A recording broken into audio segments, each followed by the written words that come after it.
Hi, my name is Ndjock arrested, and the video you're about to watch is based on corruption. Corruption is defined as the illegal act of receiving money either for services, goods, and which is contrary to a society. Good afternoon, madam. Good afternoon, sir. You're welcome. Thank you, madam. We the young students Menget and Ndjock are about interviewing about corruption in Cameroon. Please, can you tell us the definition of corruption in Cameroon?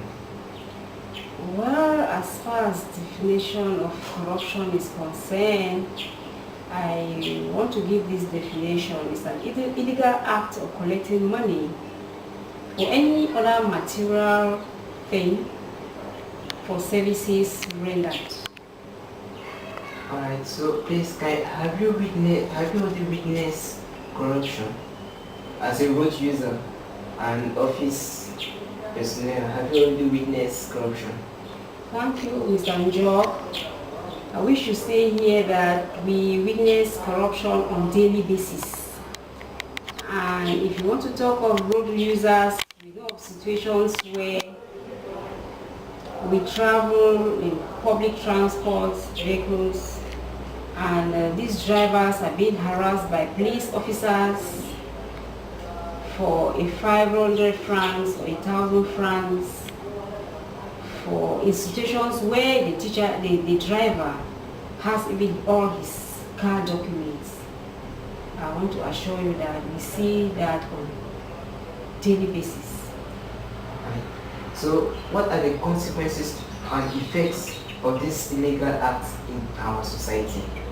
Yes, I want to believe that in a situation where the country is corrupt, development is slow, because we have situations where somebody has been kept in an office to do service, to render service to the public, especially in government offices, for free.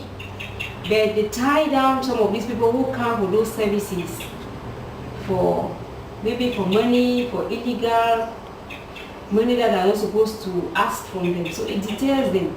Some business people are discouraged to come open companies because when they come, they go to offices to do papers, they are discouraged because of the huge sum of money that they ask from them. Some of them even go as far as asking for percentages. You have a situation where a contractor will do a contract, and when he goes for his payment, taxation officers are asking them to give a 20% or a 30% for nothing. Meanwhile, they are the people who have actually put in their money and their resources to execute these contracts. All right. So I feel that it discourages this development. Thank you. Let us take an example. In a case where a student has paid money to a principal in order for her to be promoted to a class which she is diploma. How can you correct her for that act? Well, in that situation, I want to say that both the principal and the student are corrupt, because these students know their rights. If you know you have failed and you have not met up with the average for you to move to the next class, there's no reason for you to go meet the principal, to corrupt the principal for a promotion. And the principal too, it will be bad for you to, I find it very difficult for that act to take place, because usually the principal will sit in class councils. We sit in class councils to take decisions for promotion, and usually those decisions are binding.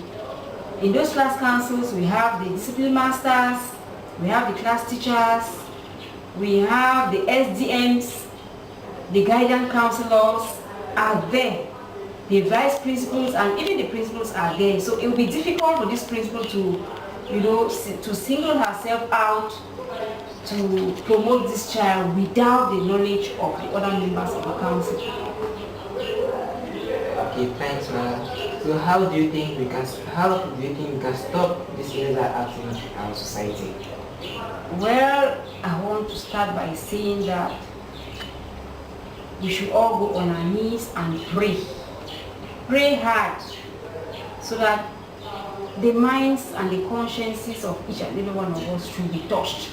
because the first thing should be your conscience. If you are doing something, you should ask yourself, is what I'm doing correct or wrong? And if it is wrong, you should be able to say, no, let me stop what I'm doing. And you can only do this by the fear of God. If you don't fear God, you may not have this good conscience to say, no, let me stop. Let me not do what is illegal. Let me not be corrupt by somebody. And on the other hand, I want to plead that the government, the states, should be able to put some structures in place. Like, for example, we have CONAC. CONAC is a body that has been placed to fight against corruption. And if these people can do their work very well, I feel corruption will be stopped in our country.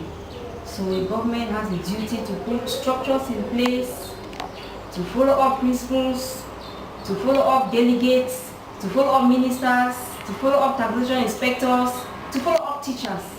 And why not the people, they lay people on the streets to ensure that institutions where they are being corrupt, or institutions where they are asking them to bribe or to be corrupted, they should be ready to say no and stand by their feet. Okay, thank you, madam. So our questions are finished for today, and we thank you for answering it. Thank you very much, madam. Thank you, you're welcome. Have a nice day. From the above interview, we saw some of the consequences of corruption, and we now know this corruption has so many negative effects. So I'll urge all the individuals in this country to please stop this malpractice, because it leads us to nowhere. And I want the government to build another, let's say another fund that is to take care of corruption, just like CONAC. So this malpractice will be stopped in this country. Thank you very much.